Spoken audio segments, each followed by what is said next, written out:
Periodic table our सारणी continue करते हैं। और इसी क्रम में ईएन की तो बेसिक सीखा था, उसके स्केल्स जो थे वो सीख लिए थे। अब इसी दौरान अपन पढ़ते हैं, अपन सीखते हैं that is factor affecting EN electronegativity. तो चर्चा करते हैं विद्युत ऋणता को कौन कौन से प्रभावित करने वाले कारक और कैसे करते हैं, फी लेते हैं इस चीज की। Factors affecting electronegativity that is EN. तो कौन कौन से फैक्टर अफेक्ट करने वाले, वही सीक्वेंस, वही तरीका, उसी तरीके से। हाँ, अब मैं लिखूंगा जैसे कि ये फैक्टर कैसे अफेक्ट करेगा, तुम सोच लेना कैसे करेगा। और मैथ करना तो नवीन जोशी ने किया, तो तुमने किया सेम है क्या? यदि सेम है मतलब तुम सारे के सारे वीडियो लेक्चर बहुत ही बढ़िया से देख रहे हो, बड़े प्यार से देख रहे हो, बड़ी चिल देख रहे हो, मजा आ रहा है मतलब। तो चलो देखो, एंजॉय भी हो रहा है, पढ़ाई भी हो रही है, सबसे बेस्ट है। तो बढ़िया चिल करो, पढ़ाई करो। तो पहला फैक्टर है जो ऊपर नंबरिंग दे देते हैं, पहला फैक्टर रेडियस। सीधी सी बात है यार, रेडियस सिंपल सा वही डायग्राम बना के सिखाने वाला तरीका था, बड़ा फेमस तरीका। तो इसमें एक तो छोटा सा बनाते हैं, एक बड़का बनाते हैं। अब मुझे आप बताओ कि शेयर्ड इलेक्ट्रॉन कहीं पड़ा होगा, कहीं पे भी ये शेयर्ड इलेक्ट्रॉन यहाँ पर पड़ा है, इसका शेयर्ड इलेक्ट्रॉन यहाँ कहीं पड़ा है। तो शेयर्ड इलेक्ट्रॉन कौन ज्यादा अच्छे से खींचेगा? जो न्यूक्लियस के पास है, जो न्यूक्लियस से दूर है। जो न्यूक्लियस के पास है, जो न्यूक्लियस के पास है, वो ज्यादा अच्छे से अट्रैक्शन फील करेगा। तो इसका मतलब जिसकी रेडियस ज्यादा, उसका इफेक्टिव न्यूक्लियर अट्रैक्शन कम। जिसकी रेडियस क्योंकि ये ज्यादा पास है न्यूक्लियस के, न्यूक्लियस और ज्यादा अच्छे से खींचेगा, क्योंकि इसमें दूसरे इलेक्ट्रॉन्स को धक्का दे रहे हैं, इसलिए इतना अच्छे से खींच नहीं पाएगा। तो चर्चा करते हैं भाई, इसे डायग्राम से फील भी है अपने को। तो रिलेशन क्या आ जाएगा रेडियस का? तो EN है इलेक्ट्रोनेगेटिविटी, वो इनवर्सली प्रोपोर्शनल टू रेडियस। कैसे आई सर? जिसकी रेडियस ज्यादा, उसमें जो इफेक्टिव खींचने की जो टेंडेंसी थी, ये क्या थी यार? शेयर्ड इलेक्ट्रॉन को अपनी ओर खींचने की टेंडेंसी। तो इसके अंदर शेयर्ड इलेक्ट्रॉन अपने अंदर खींचने की टेंडेंसी कम होगी, जो न्यूक्लियस से ज्यादा दूर होगा। जो पास होगा उसको ज्यादा अच्छे से खींचेगी। समझ में आ भी गया अपने को। दूसरा इफेक्टिव न्यूक्लियर अट्रैक्शन, सीधा सा मतलब यार इसका, तो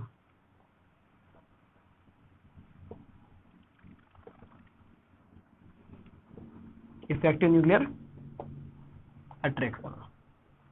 हाँ भाई, इफेक्टिव न्यूक्लियर अट्रैक्शन किस तरह से प्रभाव डालेगा? जिस पर जितना ज्यादा इफेक्टिव न्यूक्लियर अट्रैक्शन लगने वाला है, उसको तेजी से खींचा जा रहा है। और जितना तेजी से खींचा जाएगा, जितना इंटेंस खींचा जाएगा, उसकी ईएन उतनी ही ज्यादा आने वाली। वही इसका मतलब क्या हुआ कि जितना ज्यादा, जिसको बोलते जेड स्टार, तो ईएन जो है वो डायरेक्टली प्रोपोर्शनल क्या हो जाएगी? Z star. समझ में आती है बात? थर्ड फैक्टर की बात करते हैं। तो थर्ड फैक्टर इसी सीक्वेंस ऊपर बात करते हैं, शील्डिंग इफेक्ट।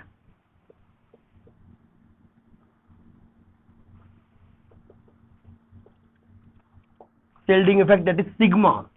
तो सिंपल सी बात है यार, यहां से देखना, इसी डायग्राम से फील लेना।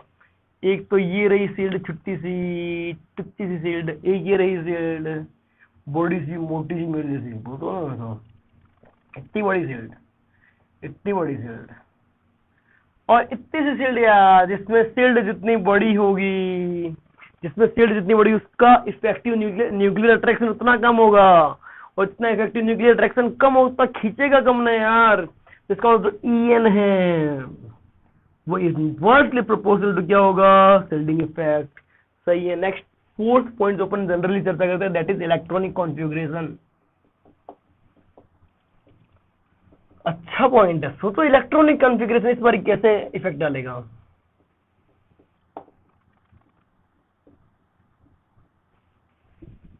इलेक्ट्रॉनिक कॉन्फ़िगरेशन कैसे इफेक्ट डालेगा? इलेक्ट्रॉनिक कॉन्फ़िगरेशन, क्या जिनका स्टेबल कॉन्फ़िगरेशन की ईएन ज्यादा आएगी क्या जिनका कॉन्फ़िगरेशन स्टेबल नहीं उनकी कम आएगी क्या मतलब कॉन्फ़िगरेशन को इफेक्ट डालने वाला है क्या? सोचो। बिल्कुल भी नहीं, नो इफेक्ट। दिमाग में ऐसा क्यों हुआ? नो इफेक्ट, कोई इफेक्ट नहीं पड़ेगा भाई। No effect of electronic configuration, कोई इफेक्ट नहीं पड़ने वाला। पता है क्यों नहीं पड़ा इफेक्ट? क्योंकि यहां पर इलेक्ट्रॉन ट्रांसफर नहीं हुआ। इलेक्ट्रॉनिक कॉन्फ़िगरेशन में कोई चेंज नहीं है यार। आप आयोनाइजेशन एनर्जी में देखो, इलेक्ट्रॉन ट्रांसफर हो रहा था। आपने इलेक्ट्रॉन एफिनिटी में देखा, इलेक्ट्रॉन ट्रांसफर हो रहा था। लेकिन इसमें किसी भी तरह से इलेक्ट्रॉन ट्रांसफर नहीं हो रहा है।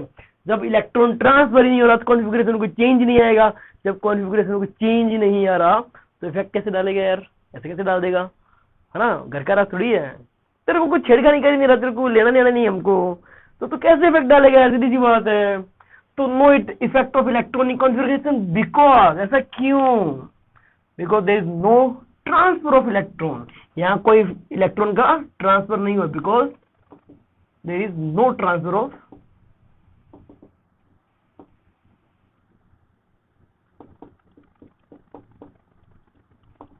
इलेक्ट्रॉन। तो सर इतने इफेक्ट है या नहीं, कुछ और इफेक्ट है जो चर्चा करने चाहिए मेरे को। नेक्स्ट है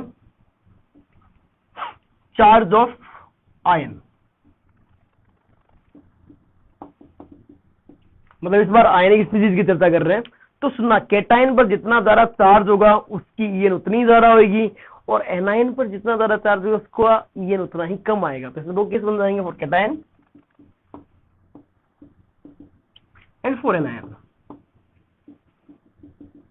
तो मैं बात करता हूं यदि केटाइन के लिए, तो उसकी ईएन उतनी ज्यादा आएगी जितना उसका चार्ज है, और उसकी इतनी ही कम आएगी जितना इसका चार्ज है। इसका एग्जांपल देखना, जैसे एग्जांपल के लिए मैं बात करता हूं, यही बात कर देता हूं, a plus 2 a plus 3 a plus 2 a plus 3। तो नो डाउट a प्लस की ईएन सबसे ज्यादा आएगी। इसमें देख b minus 2 and b minus 3, बहुत ही गजब के एग्जांपल। तो इसमें भी ऑर्डर देख b माइनस 3, जिसका जितना ज्यादा चार्ज उसकी ईएन उतनी कम आने वाली है। नेक्स्ट है सराउंडिंग एटम।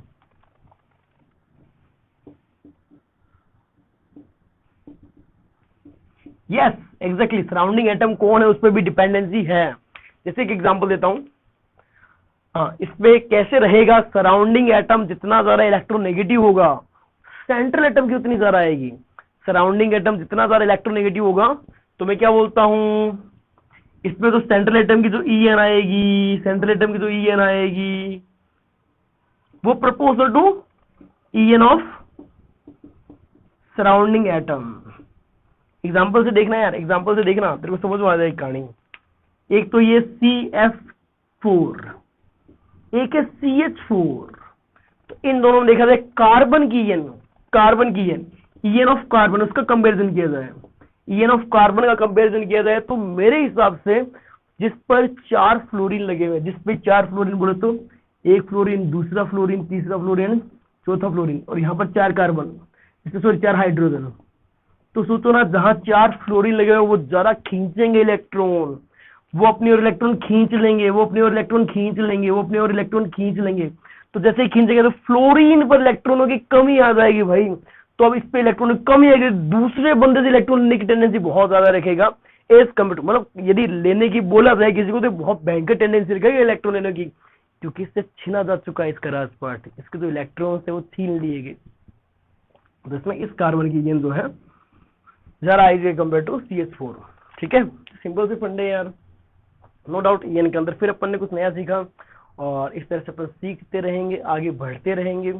और जो भी आपके साथ वाले हैं, कलीग्स हैं, फ्रेंड्स हैं, क्लासमेट्स हैं, जो आपके साथ है, पढ़ते हैं science math, science bio, chemistry पढ़ना चाहते हैं और अच्छी केमिस्ट्री पढ़नी चाहते हैं, कोचिंग वाले फील्ड यूट्यूब पे लेना चाहते हैं, प्लीज उन तक शेयर करें।